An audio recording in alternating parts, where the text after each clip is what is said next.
Joining us to discuss the fireworks from the bench last week, criminal defense attorney, former prosecutor Doug Chanco. Doug, when the judge tells you to sit down that forcefully in front of the jury, it's a difficult position to be in.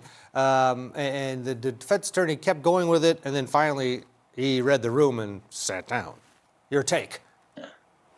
I think the defense has done a great job with this because the cell phone evidence, if it was allowed to be used in the same way it was used against them for the grand jury, is horrible. And I think that the fact there is a repeated problem of I wasn't right, that this is the only way he can do it. Yeah, the judge doesn't want him to continue with this witness that way. The witness didn't enjoy it. You could see it on his face, even though he was very calm. But yeah, I think the defense did exactly what they needed to do. They needed to keep attacking it, and they needed to keep pushing it.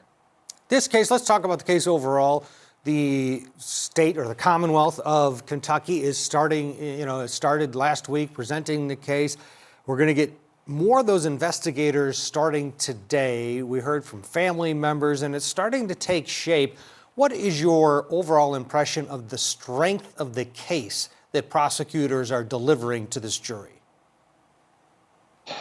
It's a tough case. I think the shell casing is the worst piece of evidence that they have to address. I think that's why they're going to rely on the graphic nature of the photos that are expected to come out today, and they're going to try and get the jury to say, hey, this is a horrible thing. We have 3 people who have died, and because of that, try and say we have enough here so that we can say this is why and who and how it happened, and that they're going to try and push through that. And that's the strength that they're going to try and use, is just pulling on the fact of no matter how many other problems you see, there's still 3 people that aren't breathing today, and this is the person that we say did it. And that's how the prosecution is going to try and push.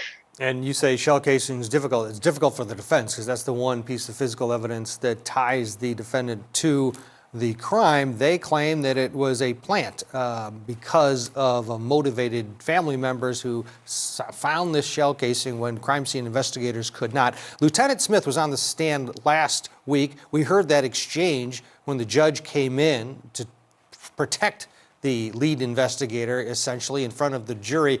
He was also questioned about another mistake that he actually did make, and he admits it was during the arson investigation of this. Take a listen. And that isn't the only mistake that you made in this case, is it? No, sir, I'm human. I do make mistakes. In fact, you also, as you stated, collected arson evidence in this case. Yes, sir, I did. And that arson evidence could have been pivotal, couldn't it? Sir, the arson evidence is not a requirement for a proof of arson. It could have told us whether a flammable liquid, some chemical was used in that car fire, right? It could have told us, but there was already flammable liquid there with it being a car, and the car operates off of gasoline. More importantly, it could have told us what it was. Possibly. And that's why we have the crime lab, right? We have them, yes, sir. We have them so that they can help you figure out what happened. Yes, sir. So that prosecutors can know what to do, right? Yes, sir. And then they can come in here and tell the jury so the jury can figure out what the right verdict is in the case. That is correct. But in this case, you messed it up, didn't you? I filled a container with more information, with more packaging than what it should have had filled to breathe. Yes, sir. Even though you've had some training on arson investigations, right? Yes, sir, I have. But because of that, we don't know what those results would have been. No, sir, we do not. Doug Chanco, does the defense run the risk of offending jurors who may be pro-law enforcement by harping on the fact that this mistake was made with this investigator? Keep in mind, this is a case where the lead investigator is sitting at the prosecution table and has, since jury selection, this is an individual who is a fixture in the courtroom, and the prosecution looks at this individual as a member of the team. It's a delicate balance, is it not, attacking without offending? It is a delicate balance because you're right. There are always going to be people that say, you know, he's a human, maybe he made a small mistake, but it doesn't change the outcome. And the fact of the matter, we're dealing with a witness who is very calm in his responses to getting a pretty aggressive cross-examination.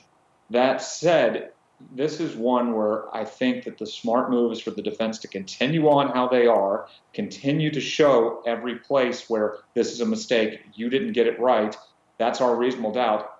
And then during final argument, you can sit there and say exactly what you're talking about. Ladies and gentlemen, law enforcement's important in our community, and on the whole, they get it right. But here's where, in this case, the gentleman sitting right there next to the prosecutor didn't. And let's talk about why. And I think they can soften up the issues of the aggressive cross at that point.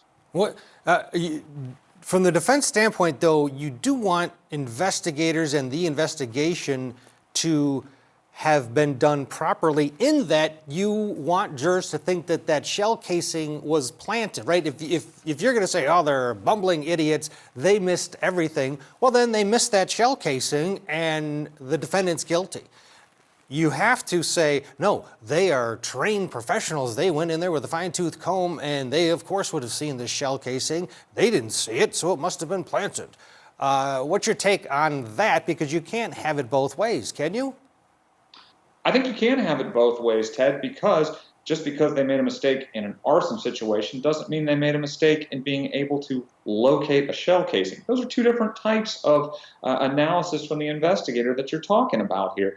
And yeah, this is absolutely one where having a family member be the one to locate the shell later on, the defense is going to drive through that for their reasonable doubt, plain and simple, and say, yeah, this is why they couldn't find it. It wasn't there at the time. They did a good job of checking. They missed it. But later on, here's the mistakes they made on something else. Just because you're not good when you're talking about an arson investigation or related to cell phone data doesn't mean you can't open your eyes and see a shell casing. They're very different. Yep, point taken, yeah, and we'll see how they thread that needle when it comes down to it, tying up all of their arguments. We're going to slip in a quick break here. We expect things to get rolling in the courtroom in just a few minutes there in Kentucky, and of course we'll get you in as soon as the judge is on the bench. When we return, jurors hear from the victim's son as he describes the grim day he discovered what happened to his parents. Stay with us. Be right back. He said, "Have you spoken to your parents today?" I said, "No."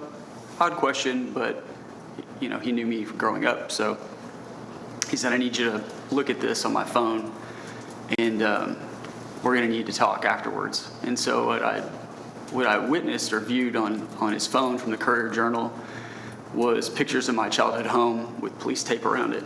The back of my mother's car, it had been burned. In that article, there wasn't a lot of information, but it said that there was a body in the house that was found and also in the car. So at that time, we only knew 2 victims and we didn't know anything.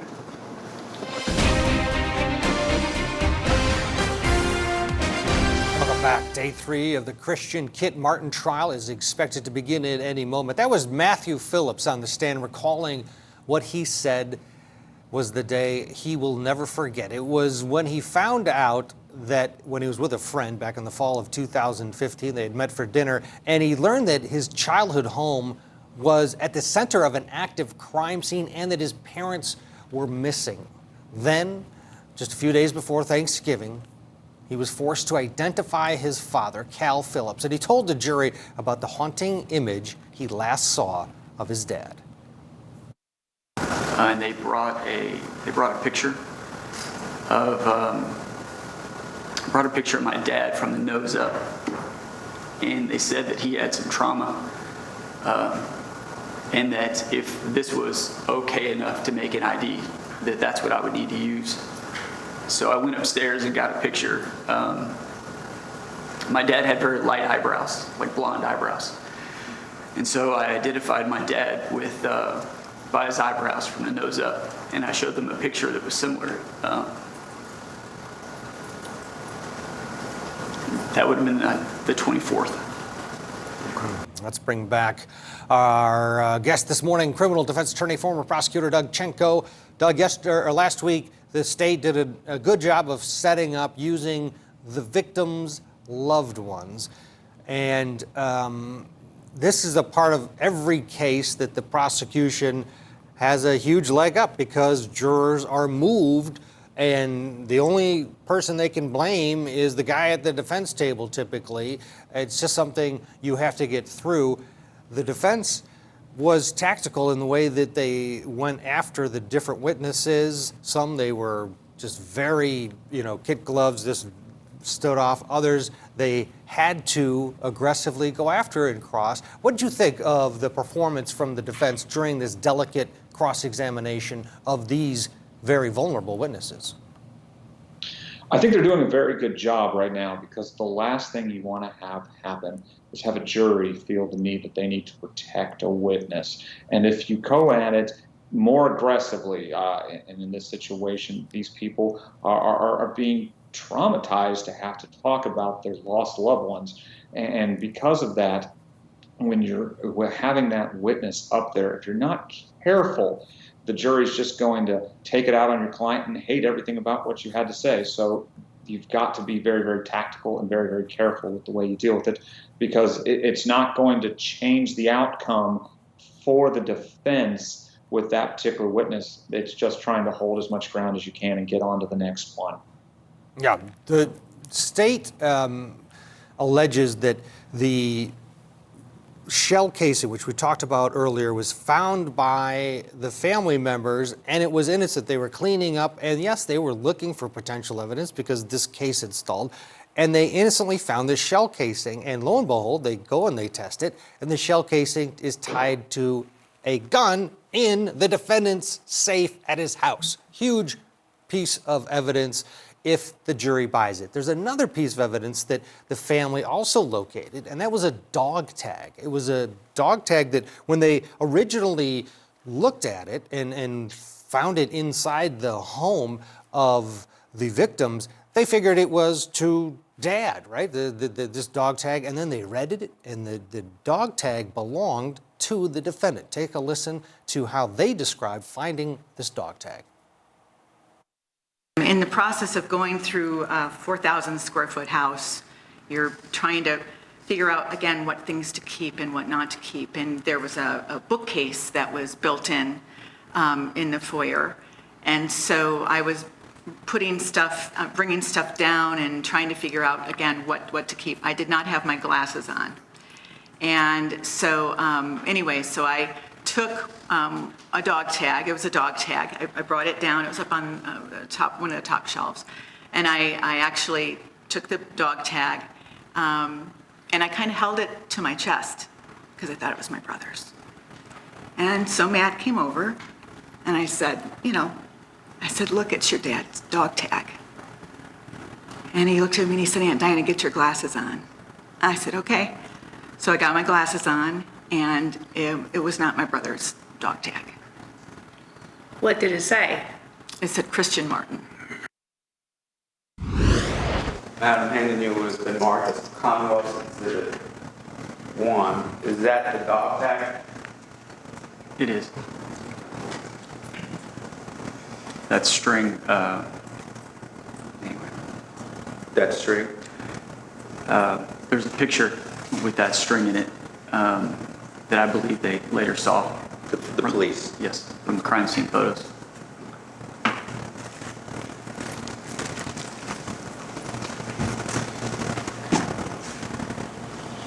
So there's like a built-in shelf. You walk in the back door, built-in shelf is on the right. There was a 1950s refrigerator in that room, but that built-in shelf had a lot of different, like old books and just stuff. You put stuff on a bookshelf. And it was probably the middle shelf up, if you will, some elevation. So, if you walked by this bookshelf, you wouldn't see it down because it's not a very large item.